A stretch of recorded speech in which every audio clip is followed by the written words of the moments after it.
गणित का पेपर देने गए हो, गणित के पेपर में मेरे प्यारों अगर आपको कुछ नहीं आ रहा है तो गणित के पेपर को मेरे प्यारों आप कैसे पास करोगे। हर साल वीडियो बनाता हूं मेरे प्यारों, और इस साल वीडियो मैंने बना दिया। अगले साल मैंने वीडियो बनाया था, 1 मिलियन बच्चों ने प्यार दिया था उस वीडियो पे। बहुत सारे बच्चों का पॉजिटिव कमेंट था कि सर गणित में हर साल फेल हो रहा था लेकिन इस बार बहुत अच्छा अंक लेकर आया हूं। तो मेरे प्यार बच्चों, आप लोगों को बता रहा हूं कि अगर गणित में आप लोगों को 0% तैयारी है, गणित में अगर आपको कुछ नहीं आ रहा है तो मेरे इस ट्रिक की मदद से मेरे प्यार आप गणित में अच्छा नंबर ला पाओगे। अगर यह पेपर 70 नंबर का है तो यकीन मान के चलिए कि आप 55 से लेकर 60 नंबर आसानी से आप ला सकते हो मेरे इस ट्रिक की मदद से। अगर आपका पेपर 100 नंबर का है तो ज्यादा नहीं, आप 70 से लेकर 75 नंबर आप आसानी से गणित के पेपर में ला सकते हो। तो जो ट्रिक बता रहा हूं उसको मेरे प्यारे बच्चों आप फॉलो कर लीजिएगा। यकीन मानिए कि इस बार आप फेल नहीं होगे बल्कि अच्छे नंबर से आप पास होगे।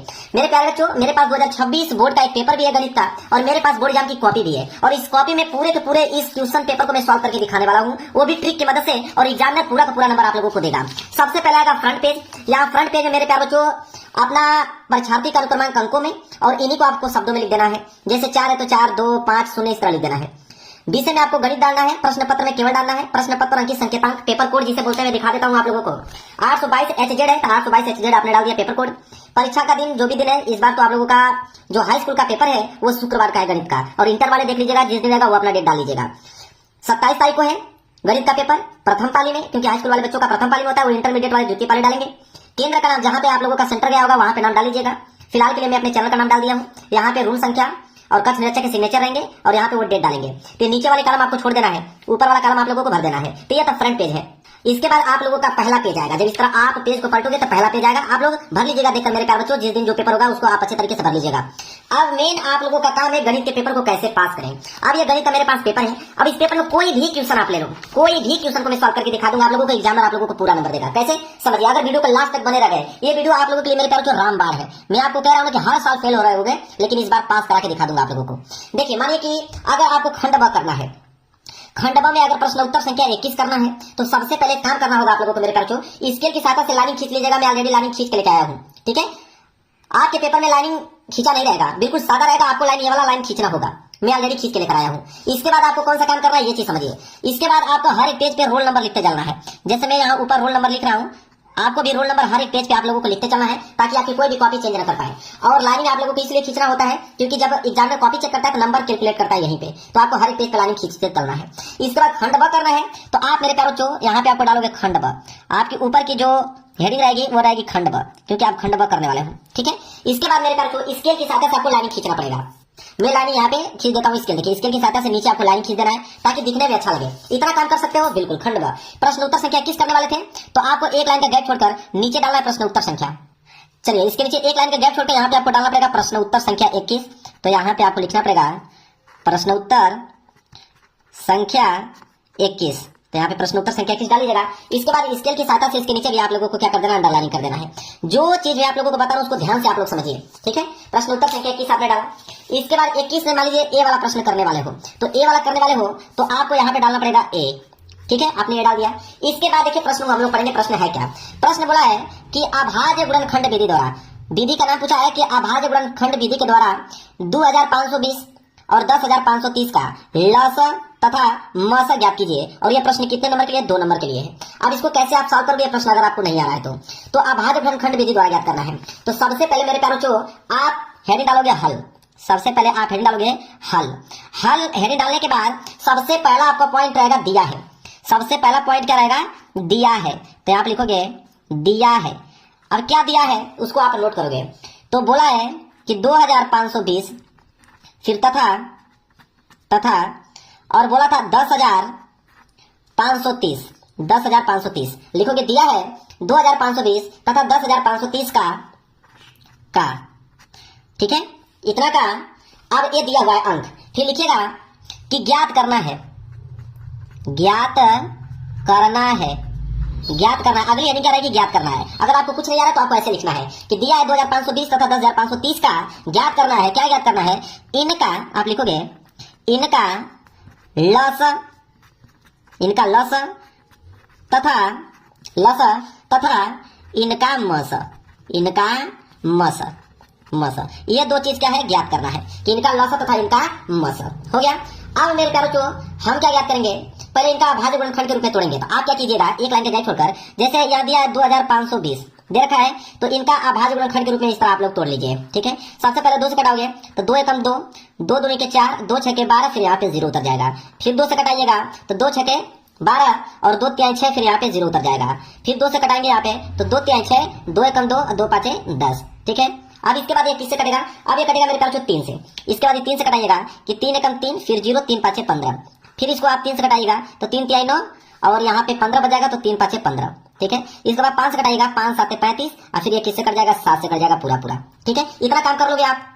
चलिए, तो इसको आप यहाँ पे लिख दीजिएगा कि 2520 बराबर, अब यहाँ पे 2 1 2 3, 2 जो है 3 बार आया है तो इसको आप लिखोगे 2 पे पावर 3 गुणे 3 जो है 2 बार आया तो 3 पे पावर 2, 5 एक बार आया तो 5, 7 एक बार आया तो 7। इतना तो कर लोगे भाई, इतना तो आप आसानी से कर पाओगे। इसी तरह गैप छोड़कर आप यहाँ निकालिएगा 10,530 का, तो यहाँ पे लिखिएगा 10,530 का। इसके बाद इसका आप निकालिएगा अभाज्य गुणनखंड के रूप में इसको तोड़िएगा। जब इसको तोड़ोगे आप तो 2 से कटाओगे तो 2 पाँचे 10, 2 दूनी के 4, 2 छके 12 और 2 पाँचे 10।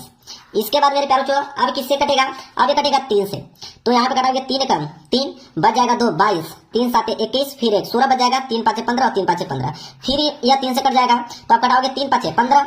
इसके बाद कितना बच जाएगा 25, फिर हो जाएगा 3 8 24, फिर 3 पाँचे 15। इसके बाद फिर किससे कटेगा, ये फिर 3 से कट सकता है, 3 एकम 3, फिर यहाँ पे बचेगा 2 28 हो जाएगा, तो 3 9 27 और 3 पाँचे 15। इसके बाद फिर यह 3 से कट सकता है, 3 छक 18 और 3 पाँचे 15। अब यह 5 से कटेगा, 13 पाँचे 65 और फिर यह 13 से कटेगा। ऐसे आप लोगों को मेरे प्यारों को कटा लेना है, इतना काम कर लोगे। चलिए, अब इसको लिखोगे 10,530, यहाँ पे लिखोगे 10,530 बराबर, अब देखिए 2 एक बार आया तो लिखोगे 2, 3 जो है 1 2 3 4 बार आया है तो 3 पे पावर लिखोगे 4। इसके बाद 5 एक बार आया है, 13 एक बार आया है, इतना कर दोगे बिल्कुल सही। अब मेरे प्यारों चो आप निकालोगे लसा, तो यहाँ पे साइड में लिखिएगा लसा बराबर, लसा कैसे निकालते हैं ये समझिए। तो लसा में क्या होता है मेरे प्यारों, लसा किसका निकालना है, तो कोष्टक में लिख दीजिएगा 2520 और कामा 10,530, इनका हमें क्या निकालना है लसा। तो इनका बराबर क्या हो जाएगा, लसा निकालने का तरीका ये होता है मेरे प्यारों चो कि जितनी भी अभाज्य संख्या दी हुई है सबका बड़ी घात ले लीजिए। तो यहाँ पे 2 दिया है, 3 दिया है, 5 दिया है, 13 दिया है, तो आप लिखोगे यहाँ पे कि 2 दिया हुआ है, 3 दिया हुआ है, 5 दे रखा है और 7 दे रखा है, 7 भी है, इसके बाद 13। इतनी यह अभाज्य संख्या है, इनकी बड़ी घात ले लीजिए। तो 2 की सबसे बड़ी घात क्या है, 2 पे पावर 3, 3 की सबसे बड़ी घात क्या है, 3 पे पावर 4, 5 की सबसे बड़ी घात 5 पे पावर 5 है, 7 ही है, 13 एक बार तो 13 ही है, इतना कर लोगे। इसके बाद मेरे पास हल करोगे तो 2 पे पावर 3 का मतलब 8 हो जाएगा। इसके बाद 3 पे पावर 4 का मतलब कितना हो जाएगा 81, और फिर यह हो जाएगा आपका कितना 5 और 7 और 13, तो उसको ऐसे लिख दीजिए 5 7 13, इतना तो कर ही सकते हो। और जब आपस में गुणा करोगे मेरे प्यारे बच्चों तो यह आ जाएगा 29 84 29 484 0, आप कैलकुलेट कर लीजिएगा। ठीक है, इतना आएगा 2,94,840 आएगा। अब यही हो जाएगा मेरे प्यारे बच्चों आंसर किसका, लसा का। तो अभी तो हमने लसा निकाला, मसा ज्ञात करना है तो आपके पास इधर जगह है, आप यहाँ लिख सकते हो मसा। यहाँ पे आप लिख दीजिएगा मसा बराबर, मसा 2 संख्याओं का, कौन कौन सी वो संख्या है, तो 2520 कामा 10,530, इनका आपको क्या करना है मसा। मसा में क्या होता है कि उभयनिष्ठ अभाज्य गुणनखंडों की सबसे छोटी घात लेते हैं। तो 2 इसमें भी है, 2 इसमें भी है तो 2 हम ले लेंगे, 3 इसमें भी है, 3 इसमें भी है तो 3 ले लेंगे, 5 इसमें भी है, 5 इसमें तो 5 ले लेंगे। यही चीज का मैंने छोटी घात, तो 2 की सबसे छोटी घात तो 2 ही होगी, 3 की सबसे छोटी घात 3 पे पावर 2 और 5 तो एक बार है तो 5 लेंगे, तो हो जाएगा 2, 3 पे पावर 2 का मतलब 9 और ये हो जाएगा 5। ठीक है, तो 5 दूनी 10 और 10 9 कितना हो जाएगा 90, तो 90 आ गया इसका मसा। ऐसे ही आपको कैलकुलेट करके देखिए, एक पेज भर गया और एग्जामिनर आप लोगों को पूरा का पूरा नंबर देगा। समझ में आ गया, मैं इसलिए बताया पूरा डिटेल में, ऐसे आप लोगों को कॉपी को भरना है। कॉपी के जितना आप भरोगे साफ सुथरा नंबर उतना ही मिलेगा। एग्जामिनर के पास उतना टाइम नहीं होता है, जितना आप सजा के लिखे रहोगे स्टेप बाय स्टेप वो नंबर देता चला जाएगा। चलिए अगला क्वेश्चन में करके दिखाऊंगा, तब आपके अंदर कॉन्फिडेंस आएगा। चलिए मान लीजिए बी वाला प्रश्न करना है, ये प्रश्न बहुत बार आता है, इस बार भी आएगा कि सिद्ध कीजिए कि 2 करोड़ी में 3 एक अपरिमेय संख्या है। 2 नंबर के लिए प्रश्न है, इसके बाद 4 नंबर वाला भी प्रश्न करेंगे, 6 नंबर वाला भी प्रश्न करेंगे। तो सिद्ध कीजिए कि 2 करोड़ी में 3 एक अपरिमेय संख्या है। इस प्रश्न को अगर आपको करना है तो बी वाला है तो आप यहाँ डालोगे बी, प्रश्न उत्तर संख्या 21 का बी है तो आप डालोगे बी। इसको कैसे हल करोगे देखिए, सबसे पहले लिखोगे यहाँ पे कि माना, सबसे पहले लिखोगे कि माना क्या था कि 2 करोड़ी में 3 एक अपरिमेय संख्या है, सिद्ध करना है। तो आप लिखोगे कि माना 2 करोड़ी में 3, माना 2 करोड़ी में 3 एक परिमेय संख्या है। इसको आप उल्टा मान लोगे, सिद्ध क्या करना था अपरिमेय, आप मानोगे कि परिमेय संख्या है।